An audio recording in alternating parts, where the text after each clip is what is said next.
शहर में उन्हीं ज़िले में उनके अलावा ही शहर ज़िलो अदबी लिहाज सां साईं सरदार अली ज़ाकिर साहब जेको मर्द आहिनि ई हुयो इस्लामी मुझे लाम असा लिखो मौला ये साण न बात में मुंगा था मुझे लाम असा लिखो मौला ये मुझे मीम मोहम्मद हादिया भी नून सना है कल खाई भया नून सामण दुश्मन जा वजी है बास मिली वई वाधाई मिली है सा हिदायत अलिफ फराइज ये यज़नाम शनासाई बस गाल मुकम्मल साजिद खालिक दी रजा में नबी नबी आ दुश्मन अहमद जिस्म सही हर तरफ हवा में नबी नबी तमाम जो होयस पेशना जो ढंग बेवा जो होयस पैर में पातल सदा डा जो होयस पास मजमू छड़ो शाह जो होयस साह घोरी लो रहो हर सुर मथा फैद जो थोरो बख्शा फुर मथा फैद जो थोरो बख्शा फुर मथा गाल बेसिन जो लक़ब डाहन दिलुस गाल बेसिन जो लक़ब डाहन दिलो शख्सियत के वोट आशाहन दिलो रोज नौ एजाज पे राहन दिलो वाह जे पैरो मतस वाहन दिलो गाल बीठी नेक कूड़ी धुर मथा फैज जो थोरो बख्शा पुर मथा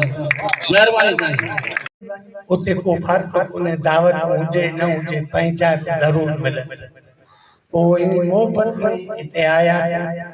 ॾाढो मज़ो आयो ख़ासि करे मां हितों जो वलीउल्लाह वफ़ाई बलोच जो भी थोराईंदो आहियां जंहिं हिकु अज़ीम शख़्सियत खे यादि कयो फैज़ बख्शापुरी हिकिड़ी आम शख़्सियत न हुई अॼु असां फैज़ बख्शापुरी खे संदसी ख़ानदान जो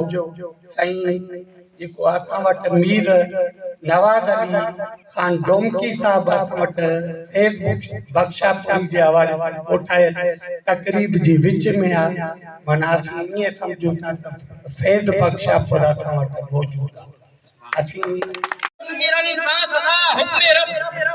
मुनहिदन मुनकिरन सासदा हुक्म रब बिल मुकाबिल रहो हर घड़ी रोज शब कौन कुत्ता सदा पर फहम पर असर फैज़ बख्शापुरी शायरी नाम पर फैज़ मेहरबानी जनाब उस्ताद मोहम्मद राज गरानी साहब जेके पंहिंजे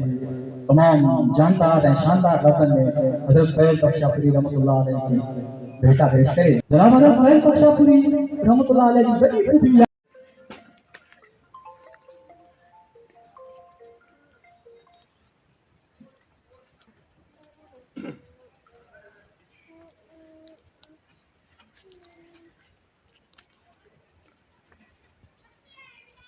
बड़ी मेहरबानी साईं लख लाइक ताड़ियूं साईं